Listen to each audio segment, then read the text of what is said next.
Do you know what it is to be desperate? To be looking around at everything that's happening on and just on the edge of panic, or maybe even beyond panic.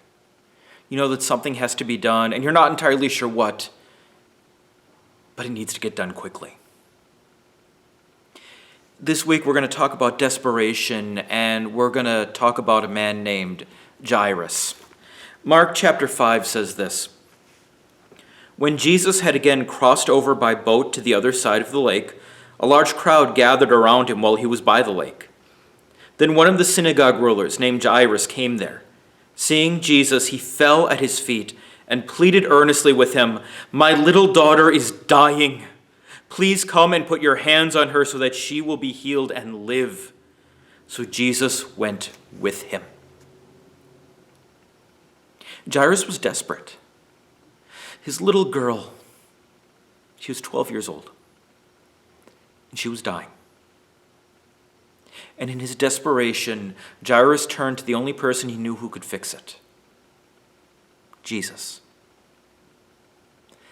Now, Jairus, it says, was a synagogue ruler. What that means was that he was in charge of making sure the synagogue was unlocked, the rabbi got paid, and stuff like that. If you know what a church president is today, it's something actually pretty similar to that.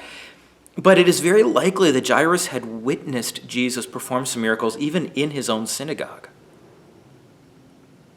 In other words, Jairus had seen how powerful Jesus was. He knew that this was a safe place to take his desperation.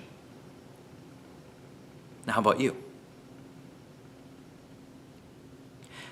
I trust if you're watching this, it's because you at least know a little bit about Jesus.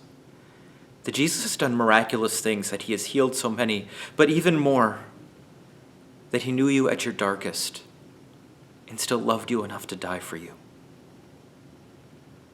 This is how Jesus cares for you. And so I want to encourage you that in desperation, turn to Jesus first. Pray.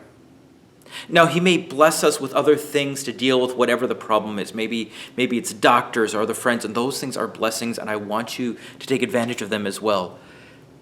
But first, turn to Jesus. He walks with you in your desperation.